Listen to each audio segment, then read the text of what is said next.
ready to dive into crypto. We're looking at Bitcoin today, comparing it to, well, the whole world of traditional finance. And we're focusing on Switzerland. Yeah, Switzerland, famous for their stable economy. Makes you think, right? Like, does crypto even matter in a place like that? It's a good question, and that's what makes this research so interesting. It's not just theoretical, it's about the systems we all rely on. Exactly. Our main source is this paper, Cryptocurrencies, an empirical qualitative analysis of cryptocurrencies compared to the traditional monetary system. Catchy title. Right, very academic. But it gets right to the heart of it. See, both systems, traditional finance and cryptocurrency, they both rely on trust.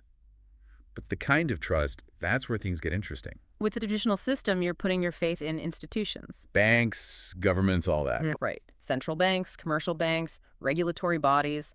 In Switzerland's case, you've got the SNB, solid reputation. So with cryptocurrency, that trust shifts to, well, the technology itself. In a way, yes. Is the code free of errors?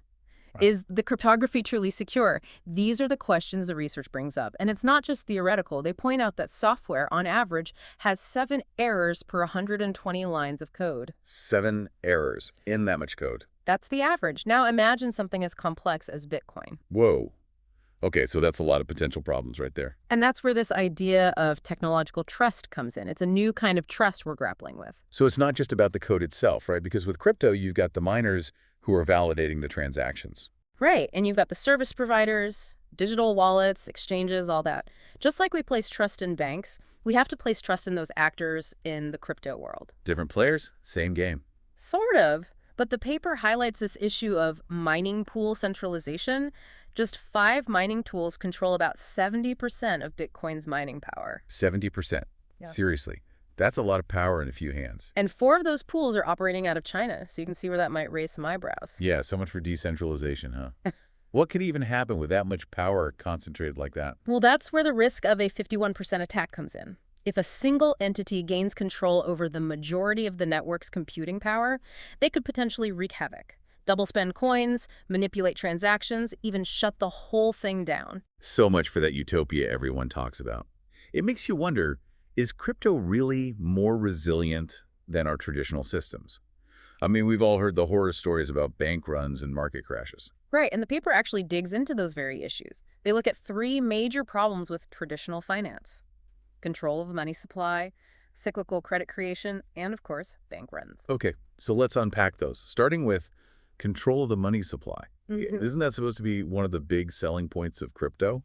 Like with Bitcoin, you've got that fixed supply. Exactly. 21 million Bitcoins, that's it. No more, no less. So theoretically, it takes away central banks' ability to just print more money whenever they want, which some argue leads to inflation and instability. Right, like we've been seeing lately. Yeah. But even with that fixed supply, Bitcoin is still, well, crazy volatile. That's the trade-off. It's true. The price of Bitcoin can swing wildly, and that raises questions about its resilience as a currency. It's interesting, though, the paper actually floats this idea of a central bank cryptocurrency. Wait, what? Like a government-issued crypto? Exactly. They even use the example of a theoretical SNB coin. It's like trying to find a middle ground. Could a central bank issue a digital currency that leverages the benefits of crypto while still maintaining some control over volatility? That's wild. So instead of replacing traditional systems, it would be more like adding a new tool to the toolbox. Exactly. A digital Swiss franc, backed by the Swiss National Bank. It could offer the speed and efficiency of digital transactions, but with the backing of a trusted institution. But wouldn't that just create a whole new set of challenges? Of course. And the paper doesn't shy away from those. But before we get into that, let's circle back to those other 2 problems with traditional finance: cyclical credit creation and bank runs. How would shifting to crypto, particularly in the Swiss context, address those? Okay, yeah, let's dig into those a little deeper. So, cyclical credit creation, that whole boom and bust cycle. Does shifting away from traditional finance really fix that? Especially in a place like Switzerland where things are already pretty well regulated. Well, that's where things get interesting. See, because cryptocurrency, like Bitcoin, operates on this decentralized network, it kind of throws a wrench in the whole fractional reserve lending thing. Fractional reserve lending, you mean where banks loan out more money than they actually have on hand? Exactly. And that's a huge part of how traditional credit creation works. So the paper argues that by moving away from that, you could potentially soften those economic ups and downs. So less extreme booms and busts, fewer chances of another, what was it, 2008? Potentially, yes. But of course, it's not that simple. There are always trade-offs. Right, right. Like what are the downsides of, reining in credit creation like that? Well, if businesses can't easily get loans, that could stifle economic growth, That right? makes sense. Less money to expand, hire new people, all that. Exactly. And it could make it harder for individuals to get loans, too. Mortgages, student loans, things like that. So it's a balancing act. More stability, but maybe less opportunity for growth. In a way, yes. And the authors seem to suggest that, at least in Switzerland's case, the potential benefits might not outweigh the risks. They already have a pretty tight grip on their financial system. Right, right. It's like they're playing on expert mode. Mm. Changing the whole game might not be the best move. Exactly. But that brings us to the other big issue. Bank runs. Could cryptocurrency actually prevent those moments of panic? Where everyone's rushing to withdraw their money all at once? Yeah, that whole It's a Wonderful Life scenario, Mhm. except, well, not so wonderful. Right. And while cryptocurrency takes banks out of the equation, it doesn't completely eliminate the risk of a similar kind of crisis. Wait, really? How so? If you're not relying on a bank, what's triggering that panic? Think about it. It all comes down to trust. What happens if there's a major security breach in a particular cryptocurrency or a sudden loss of confidence? So instead of a run on a bank, it's a run on, I don't know, Bitcoin. Exactly. And if enough people lose faith and decide to sell off their holdings all at once, that could trigger a massive price crash.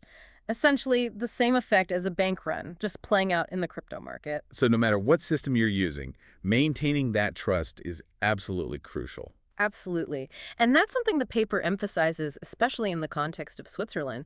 They already have this high level of trust in their financial institutions, both domestically and internationally. So they don't necessarily feel that same urgency to jump ship and switch to a whole new system. Precisely.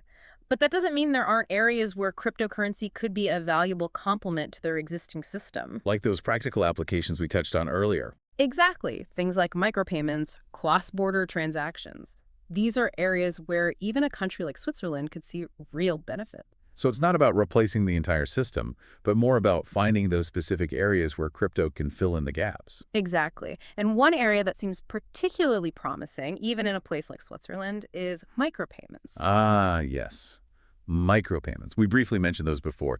Those tiny, tiny transactions. Fractions. Live right? Like buying a single article online instead of a whole subscription. Exactly. Think about paying for just the specific content you want instead of being locked into those monthly fees. Or imagine paying for a song on a streaming service, but only paying for the actual plays. That's pretty cool. Instead of that whole all-you-can-eat buffet, it's more like a paper item menu. Exactly. And that kind of flexibility could revolutionize how we consume digital content and services. You could even call it micro-consuming. But seriously, that kind of flexibility could be huge, especially for things like online media or even just paying for small amounts of data as you go. It could change the whole game. And the paper points out that even with Switzerland's already strong financial system, there's still a lot of room for improvement when it comes to things like cross-border transactions. Right, because even if Switzerland's got it figured out internally, sending money internationally can still be a pain. Especially to developing countries. It can be slow, it can be expensive. Talk about a buzzkill. You're trying to support a business or help out family overseas, and bam, hit with those fees. Exactly. And that's where cryptocurrency could offer a real alternative.